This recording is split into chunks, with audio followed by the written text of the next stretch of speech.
Welcome to the People's Health Briefing, a component of the Trusted Voices campaign. I'm Dr. Noha Abalada from Roots Community Health Center reporting for the week of December 28th. As health professionals rooted in Oakland, serving some of the people most vulnerable to getting and suffering from COVID-19, we're here to cut through the noise to give you information you can use to make choices that will keep you, your loved ones, and your community as safe as possible. The goal of the People's Health Briefing is to empower you with our best knowledge and thinking every Tuesday morning.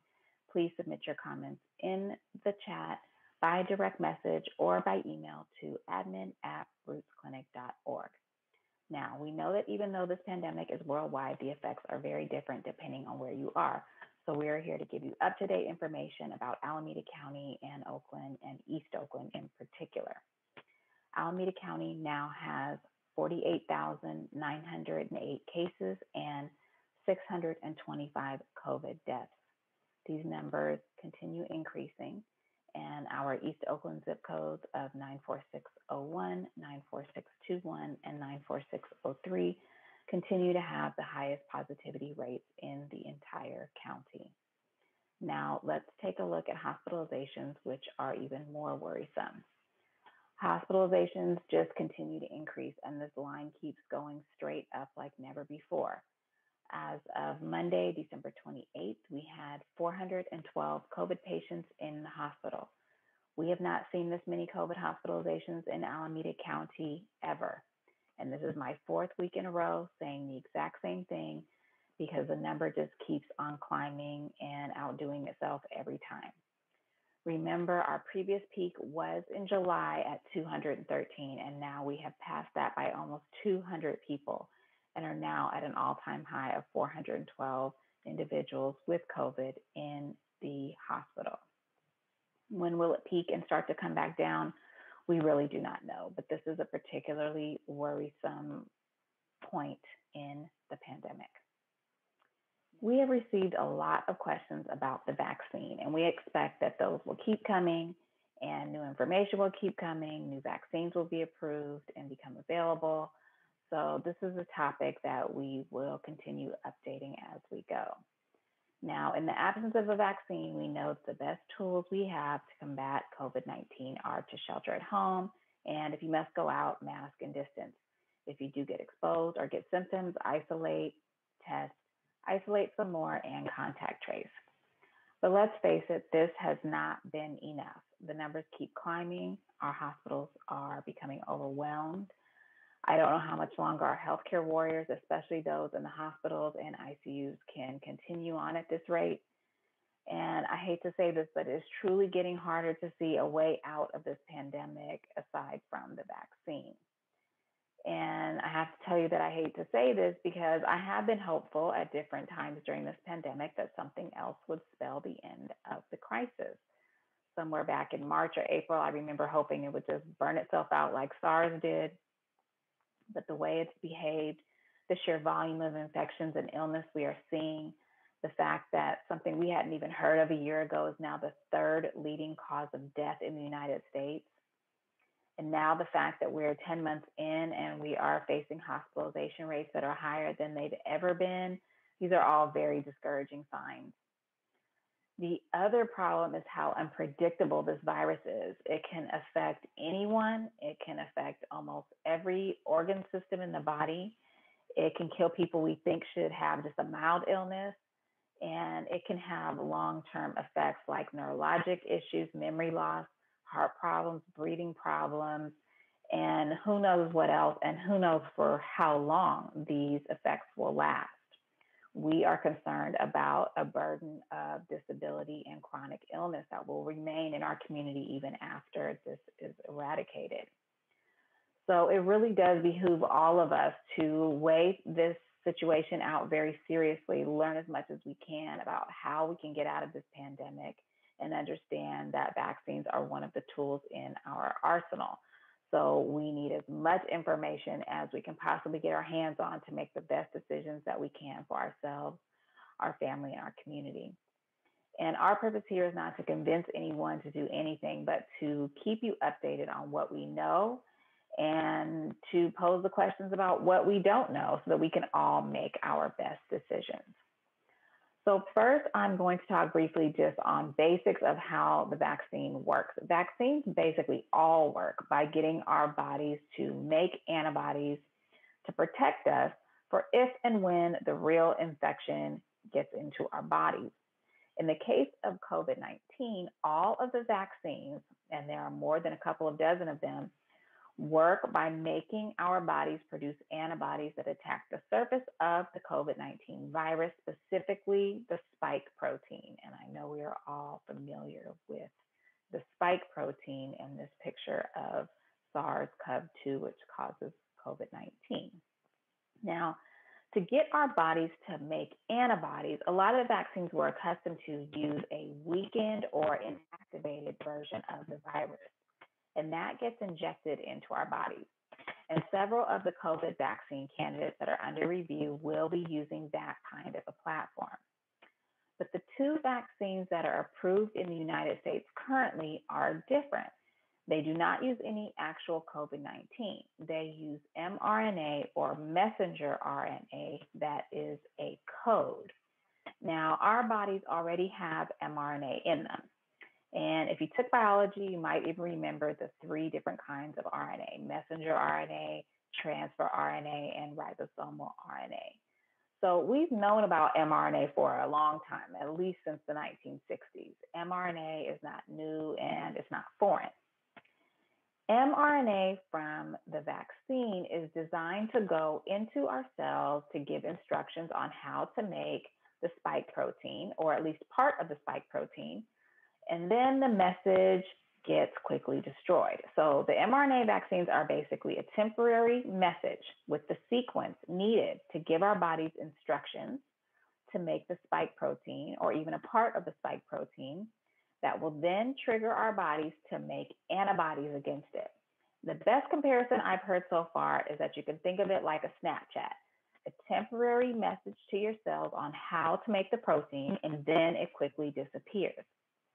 All of the antibodies we make and the whole immune response we mount is against the spike proteins of COVID-19. So then, if and when we are exposed to the real thing, a real COVID infection, we will already have the army of antibodies and other immune cells needed to fight it. So mRNA is not new or foreign, but this is the first time we have a mass-produced mRNA vaccine that has completed phase 1 through 3 trials and gone out to the market with such mass distribution. So naturally, we have a lot of questions about it.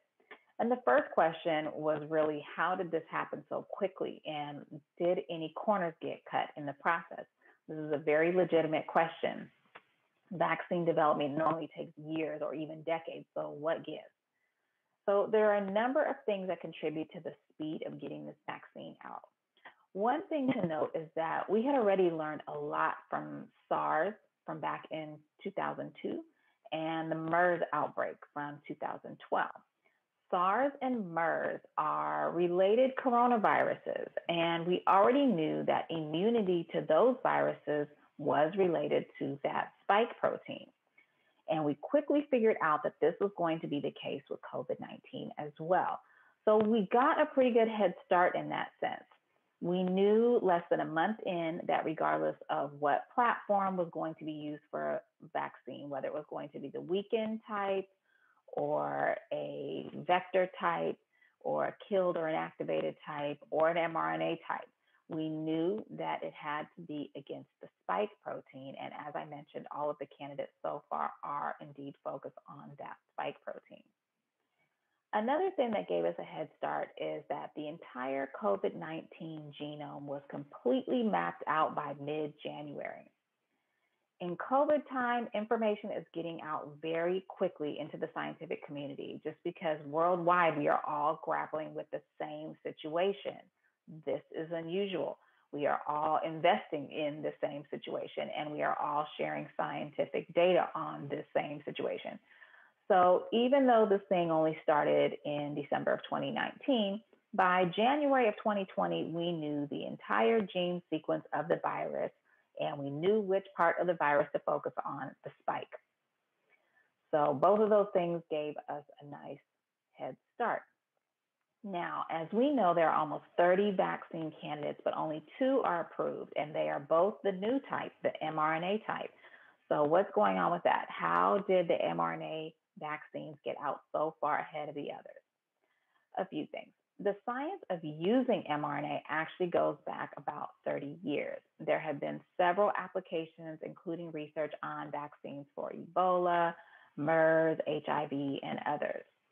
There have been phase 1 and 2 trials, including human studies, like this one we found from 2015, that have been published, and they were human trials, and they showed very good safety data.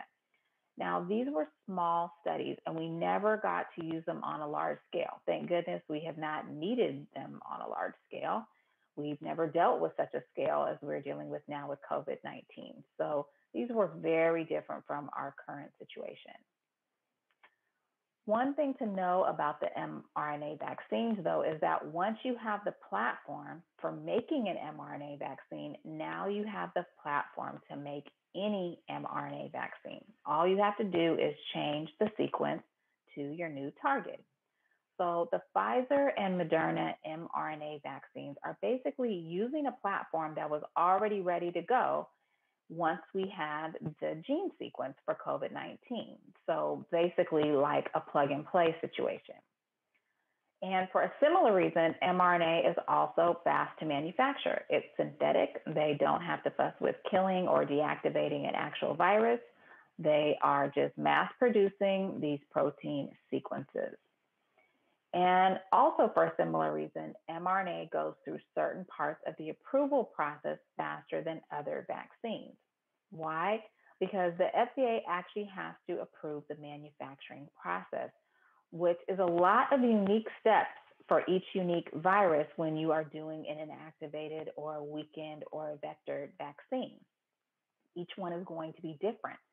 But for RNA vaccines, we don't have that problem because, again, it's the same exact manufacturing process each time. The only difference is that sequence. So that part of the FDA approval process was also able to go faster. Another thing that enabled the trials to go faster is that in order to establish how effective a vaccine is, you need to have enough exposure and enough cases to determine what percentage of the time it protects you or not.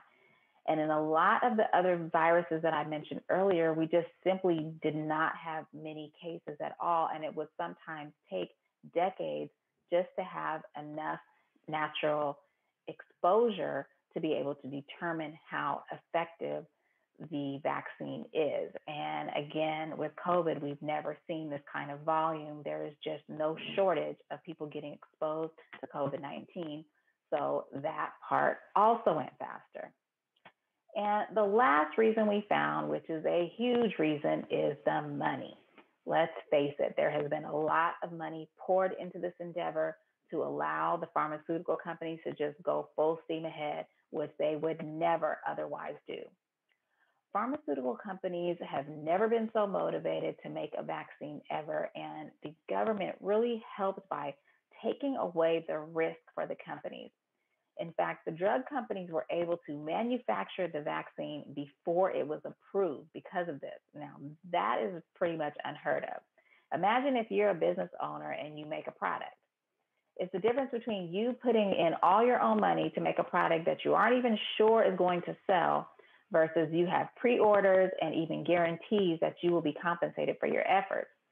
So the companies basically were able to do several processes in parallel instead of having to wait for step one to finish to then go to step two. All of the steps still had to happen, but they were able to run them simultaneously because money makes things move. Now, what about the clinical trials? This actually took a standard approach to determine things like the dosage, the safety, the side effects, and how effective it is. And what they were looking for with how effective it is does it prevent any type of infection at all? And then also secondarily, does it prevent severe disease? So as far as COVID disease of any severity, they wanted to see it be at least 50% effective. And these mRNA vaccines surpassed that by quite a bit. And what they found is they are about 95% effective at preventing any type of COVID infection. I'll talk a little bit more about that in a moment. They also wanted to see if it prevented severe disease. And what they found here was pretty remarkable in that it actually appears to be preventing severe disease nearly 100% of the time. So even in that small percentage of people who got an infection, none of them got severe COVID disease. And that is pretty remarkable. The expectations as far as how many people would be in the trial were the same as with any other. They wanted to see at least 3,000 subjects in each age group, and we actually had much more than that. And there were over 40,000 people in the clinical trials overall. They also wanted to see good representation of different racial and ethnic groups, which they did. They actually did a much better job than usual, and they got good representation across the board there. And all of this is detailed in the over 50-page documents for each of these vaccines, which actually can be found through the FDA and the VRBPAC documents. And that is the review board that actually is going to continue to monitor the safety of these vaccines. They also wanted to see enough data in those over 65 years of age and in people with common conditions like diabetes and high blood pressure and cardiovascular disease. And what they found is that there was no significant difference in safety when you looked at these different groups. And there was also no significant difference in effectiveness when you looked at these different groups. So on both safety and efficacy or effectiveness across all these different age groups, race, ethnicity, as well as comorbid conditions, there was even safety and effectiveness. Now, one of the issues and challenges about doing this as an emergency use authorization is that we only got 2 months of data from the second dose to getting approved and letting it out into the general public. Now, when it comes to safety, we really don't expect to see adverse reactions after about 6 weeks. So 2 months should be enough time to see the majority of adverse reactions from the vaccine. That's what we've seen with other vaccines, but again, ongoing safety monitoring is continuing, and it's going to be really important, especially as this vaccine gets to more people and into more subpopulations of people. There are no surprises yet as it relates to safety, other than regarding the allergic reactions. So people with severe anaphylaxis were actually excluded from the trials. And so once it got out into the general population, we have seen a small number of anaphylactic reactions. So now we know what to look for. This is treatable, and now the protocol does include being observed for about 30 minutes after administration of the vaccine. And we may, now that the vaccine is out in the general population, we may see other special situations like this. We will be keeping a close eye. Again, that is really the only one that we have seen and that we have concern and have actually altered the way that we are administering the vaccine by having the observation period be prolonged.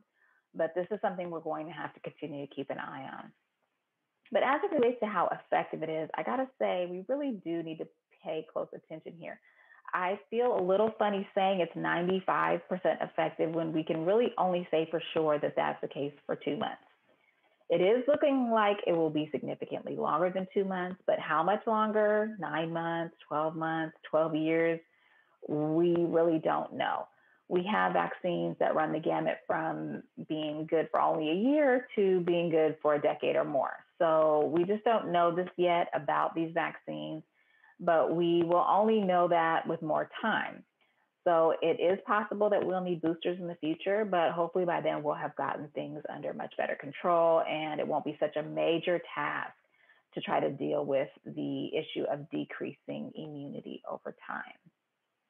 Now, what about side effects? And here again, I'm only going to be talking about the mRNA vaccines. And you can see that for both Pfizer and Moderna, the top 4 reactions are the same in order. Injection site reactions, which majority of people get, fatigue, headache, and muscle pain. And then other symptoms include joint pain, chills, and fever. And I really don't like to call these side effects. These are more of expected results because the immune system is designed to respond to these things. It is designed to respond to something that is a threat, and that is what makes us produce the antibodies. So redness and soreness and achiness and even fever are all potentially expected reactions that let you know that the immune system is working. It's building up those antibodies needed to fight the infection, and these symptoms typically last 1 to 2 days. It's a little less severe in older age groups, which makes sense because the immune system is less reactive the older we get. And it also appears to be a little more significant after the second dose. So this is something to bear in mind as you think about scheduling, getting the vaccine. It's expected that you will have some of these reactions. Not everybody does, but please do plan accordingly. There are a few very important things that we still don't know about the vaccine. As I mentioned before, how long will the vaccine make us immune? We just don't know. And this is a very important question. Most likely, it is looking like it will probably be around a year, but again, only time will tell. And only time will tell if it will be different in different groups, if it will be shorter or longer for people who are elder or for children. These are all things that we are going to have to continue to watch. And these are all things that are knowable and that scientists are monitoring. So every month that goes by, we will learn more and more. Second, does it keep people from spreading the virus although they don't have any symptoms? Well, we really don't know that either. In fact, we really have never had a very good handle on what is going on with people who seem to spread the virus despite not having any symptoms or asymptomatic transmission. So it's no surprise that we still have a lot to learn here. And we really do need to know the answer to this question because it will be a big determining factor in how soon we can go back to some semblance of what life was like before COVID. But either way, once we get to the point of having 70 to 80% of the population vaccinated, the idea is that COVID will no longer be able to spread as it is now. And so the answers to these questions will still be important, but we'll have much better control overall and be in a much better place to deal with these finer points.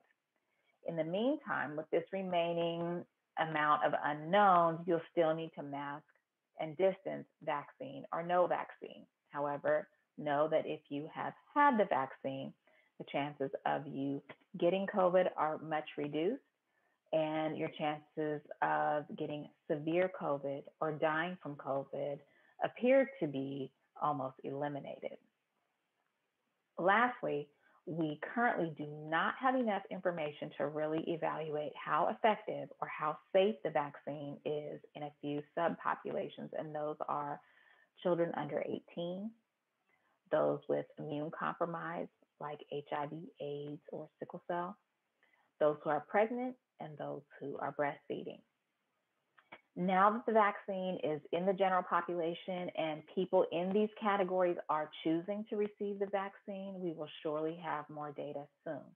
Also, trials in children and young adults are underway, so we will be keeping an eye on those as well. Now, someone who is considered the father of modern vaccines, Maurice Hilleman, was responsible for developing more than 40 vaccines, including measles, mumps, hepatitis A and B, H influenza, rubella, pneumonia. His vaccines have saved millions of lives and eradicated many of the common childhood infectious diseases that we all receive vaccines for. He was quoted as saying something like, he doesn't breathe a sigh of relief until the first 3 million doses have been given. Now, I don't know how scientific this is, or if it was an intuition thing, but when someone has that much experience and expertise, I definitely think it counts for something. And I think it's worth taking note of those who were experts and leading scientists who came before us. So where are we now? We are pretty close to that 3 million doses. In the US, at least 2.1 million vaccines have been administered. That's how many have been registered by the CDC. I imagine it is actually much more than that. And another 625,000 in the UK. So we are very close to that 3 million. So far, Since December 13th, there have been 2.1 million doses of mRNA vaccine administered, and 0 deaths have been attributed to the vaccine.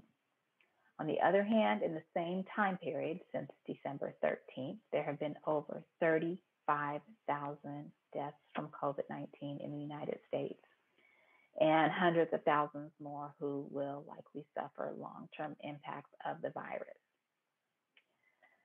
This is what we know now. If you have additional questions about vaccines or anything else we can answer, please submit that in the chat by direct message or by email to admin@rootsclinic.org.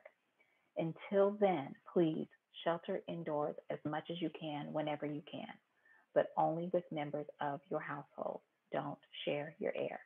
Mask up, space out, protect your elders and those with underlying conditions.